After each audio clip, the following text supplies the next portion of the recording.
यदि नैतिकता का हनन खुद कर रहे हैं मीडिया में जाकर, तो ये कैसी नैतिकता का? क्या आप लोग इलेक्शन सुनिए, अरे भाई सुनो यार, आपका भी विरोध हो रहा है, आप समझाने आए थे, आप ही के खिलाफ लोग हो गए, कह रहे हैं कि आप दलाल हैं, आप एजेंट हैं। आप ही का विरोध शुरू हो गया। अच्छा क्या हो गया, मेरी बात आप समझ।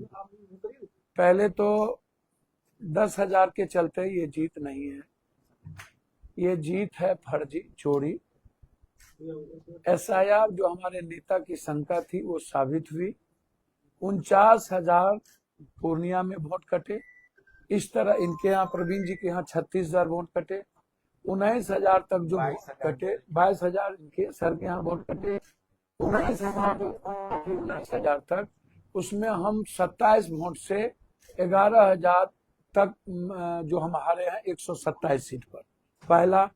दूसरा कि लगभग 83 पॉइंट कुछ परसेंटेज सीट पर इंडिया गठबंधन को बैलेट पेपर में अधिक वोट है। हम बैलेट पेपर में चुनाव जीत रहे थे और हमको मशीन में चुनाव हराने का प्रयास किया गया। किसी भी मंत्री को बैलेट पेपर में 2-3 मंत्री को छोड़ के तीसरे का नहीं है, हमको किया गया। तीसरा, 7 करोड़ 42 लाख वोट थे। 7 करोड़ 42 लाख के बाद 7 करोड़ 45 लाख कहां से हुआ? और वित्त मंत्री के हस्बैंड ने 1 करोड़ 73 लाख वोट फाजिल पड़े या ट्वीट किए हैं कल, आप उसको उठा करके देख लीजिए। 1,73,000 वोट कहां से आए?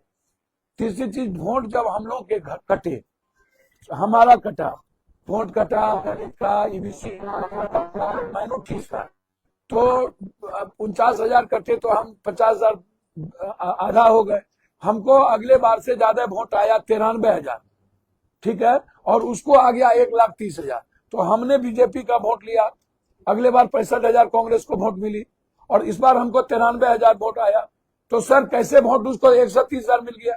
उसके बाद 12 जगह पर 1,22,400, 1,22,400, 1,22,400, 1,22,400 इक्वल वोट कैसे आया? तीसरी चीज, सकरा का जो वोट है आप इसको समझ लीजिए। रामा निषाद का वोट 1,03,75 है। और दूसरा वोट आपको मैं बता दूं कि ये यहाँ जो है क्या कहते हैं मुजफ्फरपुर में 1,03,75 है, इक्वल वोट है।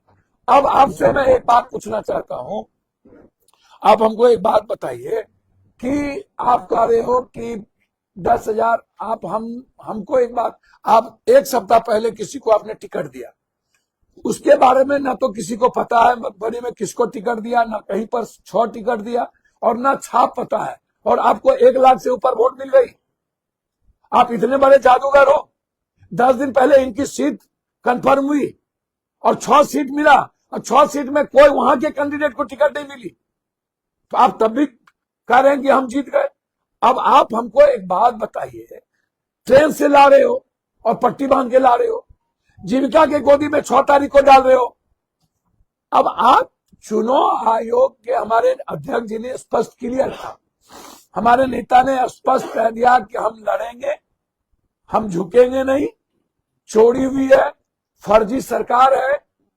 बीजेपी चुनाव आयोग के माध्यम से लड़के नीतीश कुमार को खत्म करने का उनकी साजिश जायज थी। हम लोगों को तो उन्होंने चोरी करके हराया। नीतीश कुमार को खत्म करने की साजिश थी कि बीजेपी चाहती थी, आप उठा करके देख लीजिए। जब तक नीतीश कुमार जी को एनडीए गठबंधन का नेता नहीं चुना गया तब तक वो रिजाइन करने नहीं गए। आप समझिए मजबूरी, आप इसको समझ लीजिए। और होम मिनिस्ट्री मांगा जा रहा था, नहीं मिली, एकदम कंफर्म कर दिया। उसके बाद आप इसको भी समझ लीजिए कि कांग्रेस पार्टी चुनाव हारी नहीं, हमें इंडिया गठबंधन को चुनाव हराया गया। हमें चोरी करके बिहार के गरीब जनता के अधिकार का छीन करके हमें हराया गया।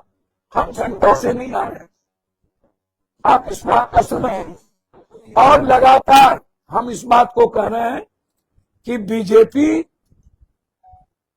सिर्फ सत्ता के लिए इस देश के संविधान और डेमोक्रेसी को खत्म कर रही है। अब अंतिम में आपको 2 बात कहना चाहूं।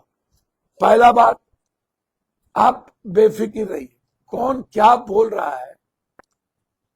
हाथी चले बाजार कुत्ता भूखे आ जाए, ऊंट बैठियो जाए तो गधा से ऊंचा होता है, आकाश पे थूक फेंकने से कुछ नहीं होता।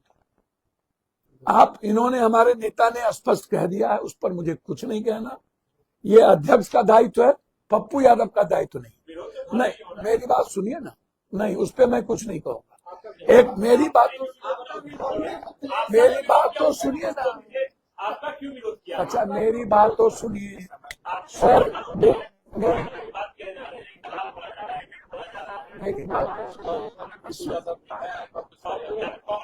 अच्छा वो अध्यक्ष बताएंगे सर, वो अध्यक्ष बताएंगे, मुझको नहीं पता। मेरी बात तो सुनिए ना, मैं वर्कर हूं कांग्रेस का। अरे सुन, आप चुप रहिएगा या नहीं। मैं वर्कर हूं कांग्रेस का, राहुल गांधी और प्रियंका गांधी और कांग्रेस का सच्चा सिपाही हूं। अध्यक्ष जी के रेस्पेक्ट और कांग्रेस के आइडियोलॉजी के लिए मैं दुनिया का कोई भी गाली सुनने को, वो समझ उनकी है। अब ना समझ आदमी, ना देखिए आप हमको, ना समझ और जाहिल लोगों का जवाब पप्पू यादव नहीं देता है। दया के पात्र हैं, कृपा के पात्र हैं, और दया के पात्र आदमी का जवाब नहीं। मैं कांग्रेसी हूँ, ये या तो हमारे अध्यक्ष जवाब देंगे या राहुल गांधी जी, किसी की सर्टिफिकेट की कांग्रेस में है, जो लोग विरोध करें वो कह ये पहले से आप लोग को पता है कि पार्टी के आइडियोलॉजी से जो लोग जुड़ते हैं तो मीडिया पर बोल रहे हैं, सवाल तो ये उनसे पूछना। नहीं, आप बताइए ना, है कि नहीं ये बताइए। ना पहले पूरी बात सुनिए। जो लोग पार्टी को कह रहे हैं कि हम बड़ी वफादार, हमारे साथ अनजस्टिफिकेशन है, तो वो मीडिया में रह करके पार्टी के नेताओं और पार्टी की छवि खराब कर रहे हैं कि नहीं। तो पहले तो उनसे समाज पूछ लीजिए, जो लोग ये बात बोल रहे हैं कि हम जो है सवाल किए हैं कि आप पार्टी के हैं कि नहीं। यदि पार्टी के होता तो वो फोरम पर रख करके विरोध करता। रहा बात पप्पू, तो ये कांग्रेस के ये जो है विचारधारा से, अब हमारे नेता, दोनों नेताओं के विचारधारा से जुड़ चुके हैं। इनकी अपनी एक स्थान और महत्व है। ऐसे मैं तो जन्मजात कांग्रेसी हूँ, तो मुझे भी गालियां पड़ रही है सोशल मीडिया पर। ये बता दीजिए ना, पार्टी में है कि नहीं? ठीक है, मैं क्या बोला, पार्टी के विचारधारा से जुड़ के ये खुद पार्टी में है और पार्टी में विचारधारा से तो कोई भी जुड़ सकता है, लेकिन पार्टी में है या भाई नहीं? अब आप संतुष्ट नहीं होना चाहते हैं। अब सवाल ये है कि अब देश में लोकसभा का चुनाव भी होगा, आप लोग ईवीएम को लेकर सवाल खड़े कर रहे हैं, आपकी आपत्ति जायज हो सकती है। तो जिस तरीके से चुनाव के बीच पैसे डाले जा रहे हैं, क्यों नहीं लोकसभा में विपक्ष के नेता राहुल गांधी को लेकर चुनाव आयोग को लिखते हैं, और वो क्यों नहीं ये कहते कि अब मैं दो बात, इस पर दो बात मेरा सवाल सुनिए, मैं समझ गया सर। दो बात समझिए, मैं दो बात करना चाहूंगा, सिर्फ दो बात। पहली बात, हम वीवीपैट की काउंटिंग चाहेंगे। हमारे नेता भी लगातार ये सवाल उठा रहे हैं, वीवीपैट का मैं काउंटिंग चाहता हूं। दूसरी बात, जो हमारे नेता के खिलाफ 172 आदमी ने चिट्ठी लिखा है, मैं उसकी पूरी संपत्ति की जांच चाहता हूं, और वो लोग बीजेपी के दलाल कैसे रहे हैं, वो 172 आदमी, और किस तरह उन लोगों की साजिश बीजेपी के साथ कैसे रहा है।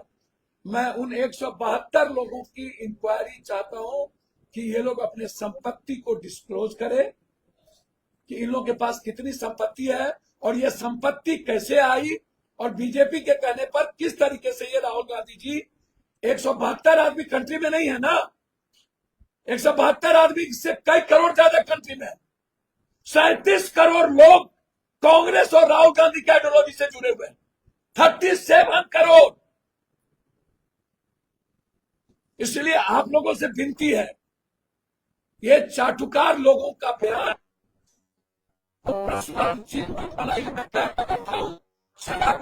विनोबा गांधी नेहरू की भूमि है, और इसको मैं मंदिर मानता हूं वैचारिक रूप से, और मंदिर और विचारों की जगह आना पप्पू यादव पूर्णकालिक कांग्रेसी है, था और रहेगा। ईवीएम से वोट चाहते हैं कि नहीं चाहते? अगला नहीं, हमारे नेता ने कह दिया।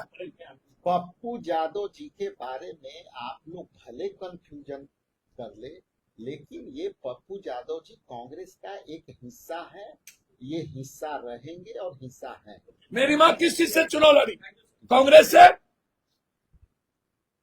मेरी पत्नी किस चीज से चुनाव लड़ी? मेरे दादा और मेरे नाना फ्रीडम फाइटर थे और कांग्रेस मेंबर थे। मेरे नाना कामेश्वर मंडल कास्ट समिति में। इंडिपेंडेंट का मतलब हम एसोसिएट मेंबर है कांग्रेस के। और आप ईवीएम की बात कर रहे हैं ना, कर्नाटक के मुख्यमंत्री ने घोषणा कर दिया ईवीएम से चुनाव नहीं होगा। यानी 2028 के चुनाव आप लोग नहीं, उन्होंने घोषणा कर दिया पंचायत चुनाव में बैलेट पेपर पकड़ा। ये